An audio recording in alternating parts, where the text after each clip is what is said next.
Good morning friends and my dear students. स्वागत है आप सभी का आपके अपने चैनल GHR इंग्लिश क्लासेस में। इंग्लिश ग्रामर के इस वीडियो में आज हम एक अच्छी हैंड राइटिंग किस प्रकार से लिख सकते हैं, अच्छी हैंड राइटिंग किस प्रकार से बना सकते हैं, एक सुंदर हैंड राइटिंग किस प्रकार से हम लिख सकते हैं, उसके बारे में जानेंगे। पिछले वीडियो में आपने देखा, पिछले वीडियो में हमने अल्फ़ाबेट को सीखा। अल्फ़ाबेट दो प्रकार से लिखा जाता है, कैपिटल लेटर और स्मॉल लेटर, जिसमें हमने 4 लाइन में अल्फ़ाबेट को लिखना सीखा। 4 लाइन में लिखने का जो तरीका होता है वो उस बिगिनर्स, उस विद्यार्थी के लिए बहुत उपयोगी होता है जिस विद्यार्थी की हैंड राइटिंग बहुत ही बेकार होती है, बहुत ही ख़राब होती है। तो हमने इस वीडियो को उस बिगिनर्स, उस विद्यार्थी के लेवल से बनाया है जो विद्यार्थी दूर दराज ग्रामीण इलाकों में, जिसने इंग्लिश को सीखा नहीं है या जिसको इंग्लिश सीखने का माहौल नहीं मिला है, जो इंग्लिश से डरता है। हमने उस विद्यार्थी के लेवल के हिसाब से इंग्लिश को शुरू किया है। तो आप लोग साथ बने रहें, हर वीडियो देखें।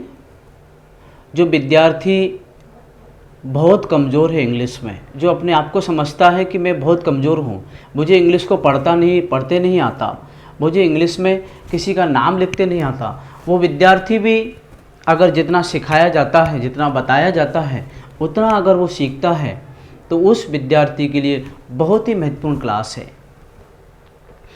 क्योंकि हमने उसी विद्यार्थी के लेवल के हिसाब से इसको शुरू किया है। जो सेशन है बिगिनर्स के लिए है।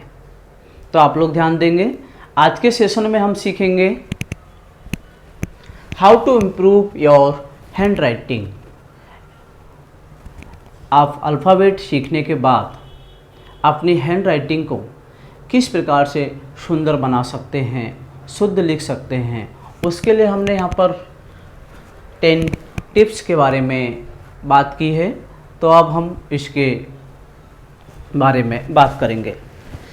अक्सर कर ये देखा गया है कि हिंदी मीडियम से पढ़ने वाले जो विद्यार्थी होते हैं, उनकी जो हैंड राइटिंग होती है वो इंग्लिश मीडियम से पढ़ने वाले विद्यार्थियों की अपेक्षा ख़राब होती है। हिंदी मीडियम वाले विद्यार्थी की हैंड राइटिंग अच्छी नहीं होती है। उसका कारण यह होता है कि या तो है उचित प्रॉपर उसका अभ्यास नहीं करता है, ABCD को लिखने का 4 लाइन में प्रैक्टिस नहीं करता है, इसलिए उसकी हैंड राइटिंग में सुधार नहीं होता है। और इंग्लिश मीडियम का जो विद्यार्थी होता है उसको शुरू से ही 4 लाइन की कॉपी में अल्फ़ाबेट प्रैक्टिस बुक का अभ्यास कराया जाता है। तो उसकी जो हैंड राइटिंग होती है वो हिंदी मीडियम के विद्यार्थी की अपेक्षा बहुत अच्छी होती है। और ज़्यादातर कई लोगों की, कई विद्यार्थियों की समस्या ये भी होती है कि वो हैंड राइटिंग को मिलाकर नहीं लिख पाते हैं, दूर दूर लिखते हैं, उनको हैंड राइटिंग को मिलाकर लिखते नहीं आता है। अंग्रेजी की शुद्ध और सुंदर लिखावट के लिए मिलाकर लिखना और उसको सही से लिखना सीखने के लिए बाज़ार में उपलब्ध जो 4 लाइन की कॉपी होती है वो बहुत ही महत्वपूर्ण और उपयोगी होती है। जिस विद्यार्थी की हैंड राइटिंग अच्छी नहीं है, इस विषय पे हम पिछले वीडियो में भी बात कर चुके हैं। आपकी अच्छी हैंड राइटिंग के लिए आपको 4 लाइन की कॉपी में लिखना बहुत ज़रूरी है।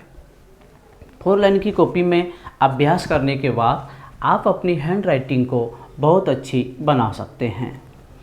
उसी में आप अपने कैपिटल लेटर, स्मॉल लेटर का प्रॉपर और डेली अभ्यास कीजिए। उसके अतिरिक्त मार्केट में अल्फ़ाबेट प्रैक्टिस बुक भी आती है, जिसको लेकर भी आप अपनी हैंड राइटिंग को अच्छे से बना सकते हैं। और उसमें आपने देखा होगा, हमारे परिवार में कोई छोटे बच्चे पढ़ते हैं तो उसमें आपने देखा होगा जो अल्फ़ाबेट प्रैक्टिस बुक आती है उसमें क्या दिया हुआ रहता है, जिस प्रकार से कोई भी लेटर अगर शुरू होता है तो कहाँ से शुरू होता है और कहाँ से कहाँ पर ख़त्म होता है, उसको डॉट डॉट डॉट संकेत के माध्यम से बताया जाता है। तो ये हमको बहुत ही अच्छा माध्यम मिलता है अपनी हैंड राइटिंग को सुधारने के लिए, कि यहाँ से आप स्टार्ट करेंगे, फिर इधर जाएंगे, उसके बाद यहाँ पे आप लाइन खींचेंगे। तो उस प्रकार से हम अपनी हैंड राइटिंग को बहुत अच्छा बना सकते हैं। 4 लाइन की कॉपी के अलावा अल्फ़ाबेट प्रैक्टिस बुक भी आप मार्केट से परचेज कर सकते हैं, जिसमें कौन से अक्षर कहाँ से शुरू होता है, कहाँ पर ख़त्म होता है, ये सारी चीज़ें बताई जाती हैं।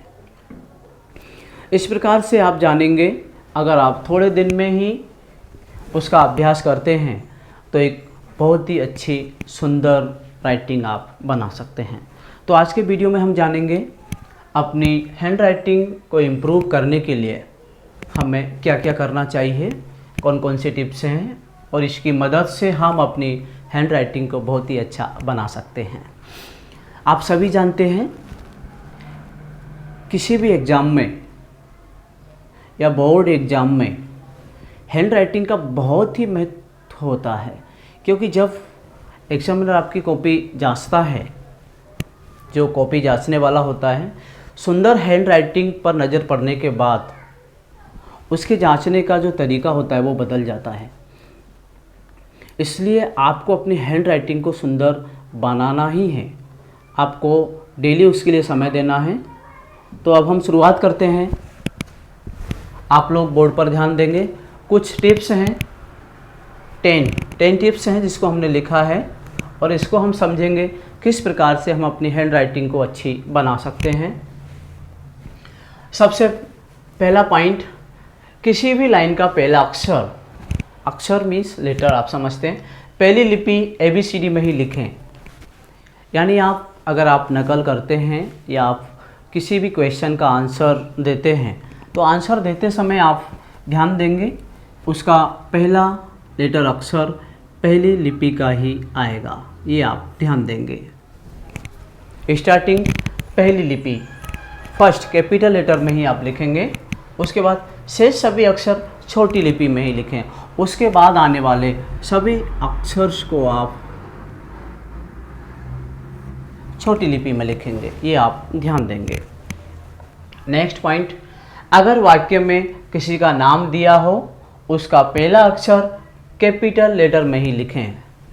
आप कोई आंसर लिख रहे हैं या नकल कर रहे हैं, उसमें अगर किसी व्यक्ति का, किसी जगह का, किसी नाउन का नाम दिया है तो आपको उस नाम का पहला लेटर हमेशा कैपिटल लेटर में ही लिखना है, ये आपको ध्यान देना है। नेक्स्ट, संक्षिप्त वर्ड्स होने पर सभी लेटर्स को पहली लिपि में ही लिखें। संक्षिप्त वर्ड्स आप समझते हैं, संक्षिप्त वर्ड्स जैसे कि MA, MLA, BA, ये संक्षिप्त वर्ड्स हम यहाँ पर देखने की कोशिश करेंगे। BA, MLA, इस प्रकार से अगर संक्षिप्त शब्द कहीं आपको मिलते हैं तो उनको लिखते समय आपको हमेशा कैपिटल लेटर में ही लिखना है। नेक्स्ट पॉइंट की तरफ बढ़ेंगे। वाक्य के मध्य व अंत में उचित विराम चिन्हों का प्रयोग करें। जैसे कि अगर हमने किसी लाइन को स्टार्ट किया है, किसी बात को कहना स्टार्ट किया है, तो उस बात का अंत भी तो होता है। ऐसा नहीं है कि हमने किसी बात को स्टार्ट किया है तो हम उस बात को कहते ही जाते हैं। तो उस बात को बीच में रोकने के लिए full stop, question mark, exclamation mark, इन पंक्चुएशन मार्कों का भी आपको ध्यान देना है। नेक्स्ट, वाक्य में जी अकेला होने पर कैपिटल लेटर्स में ही लिखें। अगर आप कोई सेंटेंस लिख रहे हैं उसमें अगर जी आता है तो उस जी को आप हमेशा कैपिटल लेटर्स में ही लिखेंगे। नेक्स्ट, शब्दों के बाद स्पेस का ध्यान रखें, बहुत ही महत्वपूर्ण है। जब आप कोई लाइन को लिखते हैं, वर्ड्स लिखते हैं, तो आपको हमेशा ध्यान देना है वर्ड्स लिखने के बाद आप उनमें स्पेस यानी जगह छोड़ेंगे। ऐसा नहीं है कि आप उनमें जगह कम भी नहीं छोड़ेंगे और जगह ज़्यादा भी नहीं छोड़ेंगे। एक बैलेंस बनाकर आप चलेंगे जिसमें स्पेस का आप विशेष ध्यान रखेंगे। नेक्स्ट, शब्दों का आकार और साइज सामान्य हो, ये भी बहुत महत्वपूर्ण है।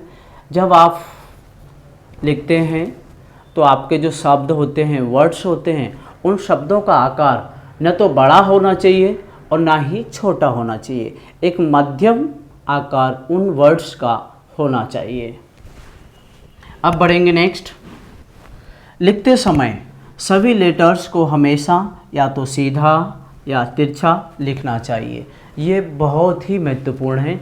ज़्यादातर विद्यार्थी लिखते समय ये बहुत बड़ी गलती करते हैं। जैसे कि अगर विद्यार्थी लिखता है अल्फ़ाबेट, तो विद्यार्थी इस तरीके से लिखता है। तो आपको ये ध्यान देना है, हमेशा अगर आप किसी भी वर्ड्स को लिख रहे हैं तो आपको उस वर्ड्स को, या हम कहें कि पूरी नकल को, पूरे आंसर को आपको एक ही साइज में एक ही तरीके से लिखना है। जिस प्रकार से आपने अल्फ़ाबेट लिखा, अगर आप तिरछा लिख रहे हैं तो आप तिरछा ही लिखें, अगर आप सीधा लिख रहे हैं तो आप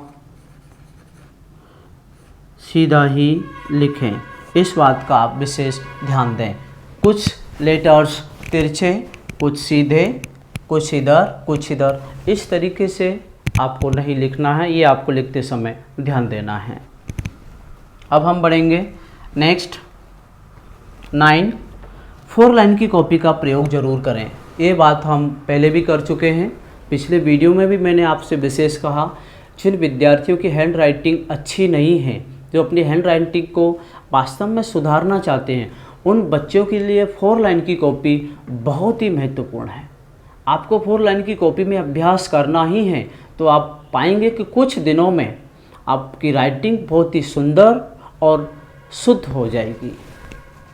नेक्स्ट, कम से कम आधे पेज की नकल रोज करें। सबसे महत्वपूर्ण है practice makes a man perfect. ये बहुत ही अच्छी बात कही है किसी ने, अभ्यास ही मनुष्य को परफेक्ट बनाता है। तो भले ही आप अपनी नकल को, एक पेज लिखने में आपको समय लगता है, आप अब लिखने में आलस करते हैं, तो कम से कम आधा पेज आप लोग धीरे से हैंड राइटिंग को जमाते हुए शब्दों की सुंदरता के साथ आधा पेज अपनी हैंड राइटिंग को डेली लिखें। तो मुझे उम्मीद है एक अच्छी हैंड राइटिंग के लिए आज के टिप्स आपको बहुत ही पसंद आए होंगे और आप इन टिप्स के माध्यम से अपनी हैंड राइटिंग को सुंदर और शुद्ध बना सकते हैं। तो अब हमारी मुलाकात होगी आपसे अगले वीडियो में। तब तक आप खुश रहिए, सुरक्षित रहिए और अपना ध्यान रखिए। और अगर आप हमारे चैनल पर नए हैं और चैनल को सब्सक्राइब नहीं किया है तो प्लीज़ चैनल को सब्सक्राइब कर बेल आइकन दबाना न भूलें, जिससे आपको हमारे चैनल के सभी वीडियोज़ का नोटिफिकेशन समय पर मिलता रहेगा। Thanks for watching, bye bye, जय हिंद।